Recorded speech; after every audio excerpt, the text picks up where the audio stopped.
systems, it would have to be towed by teams of horses and oxen. They would have attached their tow lines right there.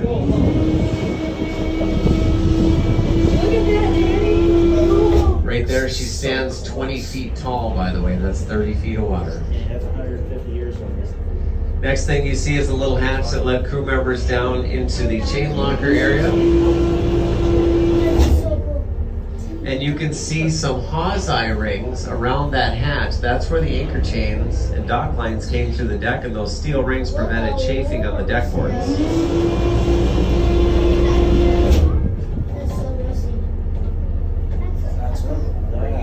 As we drift down a little bit further, you'll see the foremast hole, perfectly round hole, 3 feet in diameter.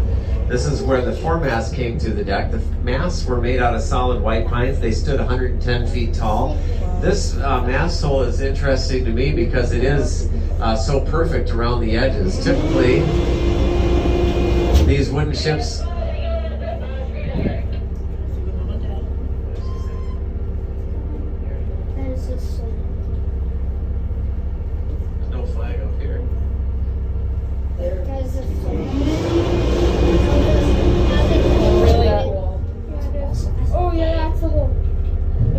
So we're coming over the mast hole, and now you're going to see the forward cargo hatch. Right after this cargo hatch, you'll see some damage done to the top deck of the ship, and this was damage done by one of the log booms that came off the mast. You'll see that boom sticking out of the wreckage down there. So the boom is the main beam that comes off the bottom of the mast horizontally and holds the bottom of the sail in place. So we passed over that cargo hatch. The Bermuda has 2 cargo hatches. When they loaded a ship like this back in the 1860s, they did it all by hand. They used shovels, buckets, wheelbarrows. It normally took about 4 days to load or unload a ship like this.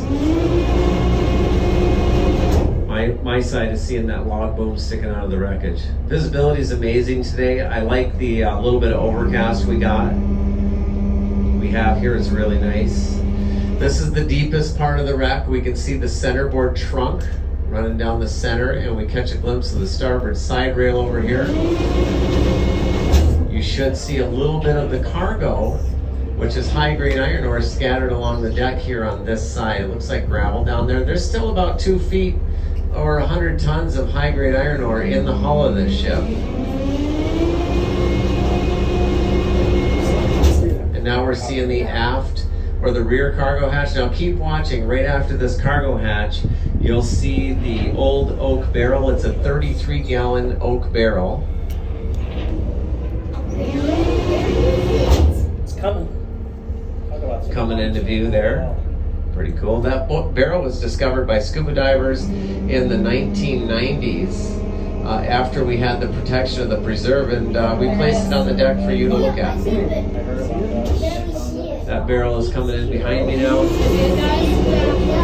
And now we're seeing this massive opening in the upper deck of the ship. This is called the cabin trunk. This is where the main cabin was situated. The cabin actually came off when the ship sank. And that was very common for a wooden ship to lose their cabin. 3 crew members drowned as they were presumably asleep in there when she went down. And now we're seeing the rudder post. There's a little hatch. You see this massive steel post right next to the stern rail. The stern rail has caulking lines still in between the deck boards there. And again, the rudder is underneath this deck. The rudder stands it's like 20 feet high. That's the steering mechanism. You can see the chain on there. Yeah. And you can stay right there, group 1. I'm going to make a little turn here, and I'll see if I can give you another look at it here, maybe lengthwise, kind of give you a scale. The Bermuda's 131 feet long. She's 26 feet wide, stands 20 feet tall at her ends. A true measure of a boat, though, is how much water it displaces when it's fully loaded. A ship like the Bermuda would have displaced 488 tons of water. And just to give you some scale as to how big that is, here on the Miss Munising, we displace only 42 tons. So the shipwreck underneath you is more than 10 times larger than the boat you're on. And you notice this stern rail here, it looks like there's something missing on top of there, like you can see right into the ribs. That cap was tore off in 2014 after we had that unseasonably cold winter. We had 7 feet of ice out here that hitched up on top of the shipwreck and tore that rail off. And we were at 100-year lows that year for lake levels.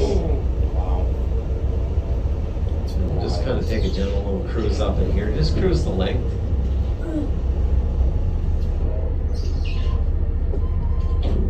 That's what's so neat about it.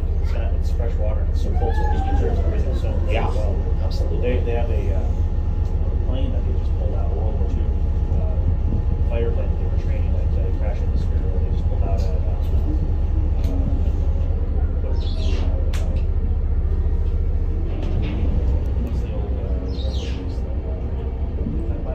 And if anyone in Group 1 has any questions, now would be a good time to ask. But you can ask at any point. Oh, yeah, right. It looks like horseshoes right It's, there. yeah, I was only there once. Yeah, they just pulled the plane out and they stored it there. Oh, no kidding. He likes it to it. But I mean, it was like looked like it went down yesterday. I mean, it was just wild.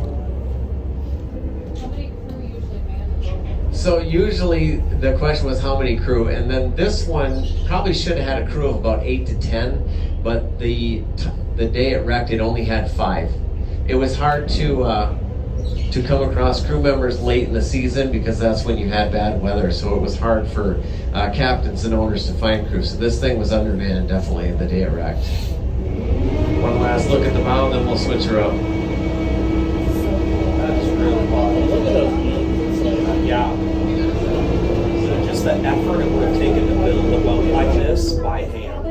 One look at the bow right there, and there you have it. So group number 1, you got it. There it is. Whoa. There's some Look, Danny. Look. Oh my god, that is so cool. You can see like the holes from the heads put it together. That's really cool.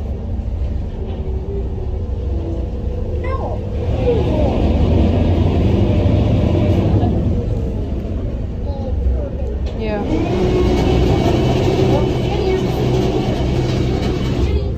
Danny, you're missing the anchor. Okay, we're getting in position here.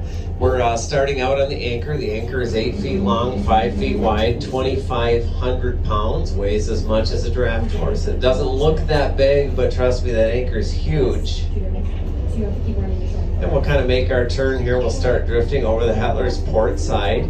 You can see the anchor chain housing or hawse. That's that round steel ring you see right there. You can also see white paint specks on the heads of the nails. It's lead-based paint. And you might see the raised rub rail. That's the outer bumper of the ship. That's where it would have rested against the dock. As we drift over the top of this piece, you'll see some of the portholes that looked out from the captain's quarters. So portholes are perfectly round. And those oval rings, again, those are called hawse eyes. That's where dock lines or anchor chains were fed out the side of the ship. Because again, this one's made out of wood. Now there's 3 portholes. The first one is empty there, but the second one has its window frame. And then right after the third one, you'll see this 3 feet diameter steam wheel. So these portholes are 12 inches in diameter, but this wheel is 3 feet, weighs about 100 pounds. Remember the wheel. What wheel? Where? Here comes that wheel into view now. Oh, cool. Oh wow.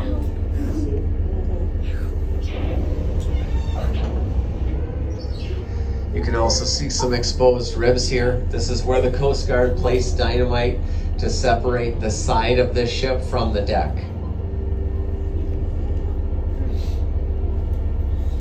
Here comes that wheel on the other side. And you can also see the change in profile here. Right after the wheel, it kind of steps down. That's where that forward cabin would have ended. Now we're going to make our way over to the Hetler's bottom.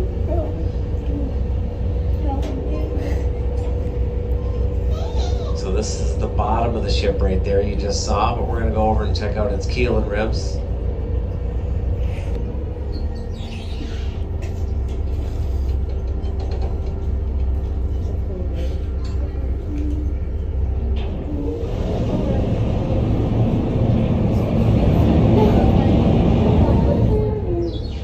we have three huge beams coming into view here. These are the engine mounts. So this is where the steam engine and boilers were fixed, these massive beams. Check out this third beam though.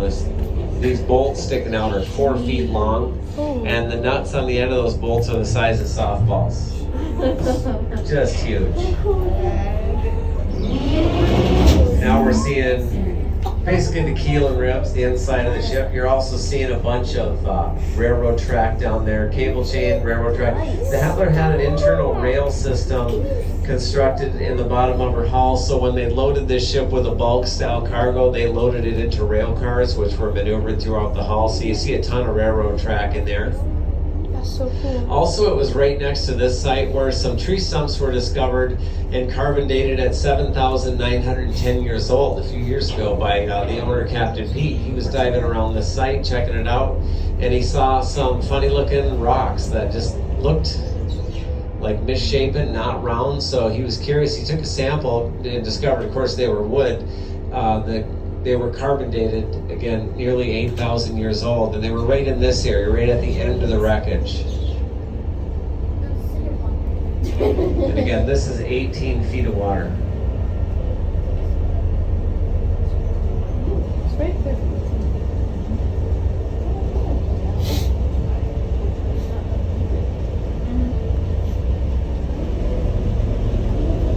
Now we're going to take a little run out to the edge of this reef. Let's take a look and see what the Hetler ran into. If it doesn't make you dizzy, you can keep watching the bottom. We'll look for pockets of iron ore along the way. Another ship had grounded on this reef 30 years before the Hetler wrecked, and it was a ship called the Drake. Ran aground here. The captain ordered his crew to dump cargo, and by lightering their load, as they called it, they were able to float free the following day. So we're going to look for some pockets of black and blue colored rock. This is high-grade iron ore in its raw form, just like how it would come out of the mine after dynamiting right in here. Pieces. Yeah. It's high-grade iron ore. That's from the That's really Drake. cool. There might be another pocket ahead here. The Drake later wrecked for good near Whitefish Point, over there near where the Edmund Fitzgerald wrecked, and its rudder sits right outside the museum, Great Lakes Shipwreck Museum in Whitefish, or Paradise. Now we have about 80 yards to the edge of the reef here, and our water depth is coming up. At our shallowest, we'll see about 10 feet of water, maybe 9 feet at the edge of the reef, but a ship like the Hetler, fully loaded, would have needed about 15 to 16 feet of water to stay afloat. And by the way, when the Hetler grounded here, the day it wrecked, it was loaded with a bulk style cargo of table salt, and 1,100 tons of table salt spilled into Lake Superior, right here. So no, you don't see any of it. Now we have, again, about 9 feet of water right here. Keep watching. And you can see she drops right off to 30, like right now. And look at this, we're a quarter mile from where we started, and we're still seeing debris from the Hetler right here. So we're gonna just do a little turn, and I'll see if I can show you a couple of my favorite artifacts. Like right underneath this, we have a small boiler coming out, and that boiler, it's like a big cylinder, it has a hole in it, and it points right to the cast iron toilet. The toilet. You see it? I see it. And right next to that commode is a bathtub. The bathtub's the like oval thing behind it over here. There's a toilet. You guys see the bathtub's got a couple of huge boulders in there? So then right after that are a couple of lifeboat. Yeah, that's great big fish hook looking things. That's crazy. So we have that small boiler coming in the other viewing area, Huh? and that points directly to the commode, cast iron commode. And right after the commode is the bathtub. 2 monster boulders in there.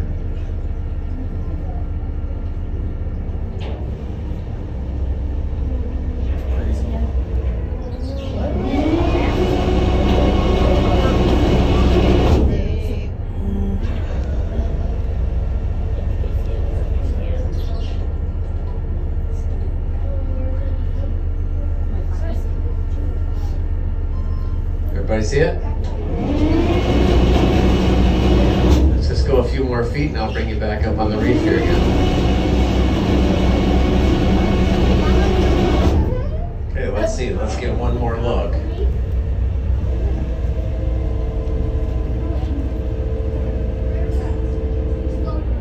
Where we have 30 feet, check this out. Oh, just like that. Bang, 9 feet. Bad day for a wooden boat, or any boat to hit that thing. And there you have it, group number 1. So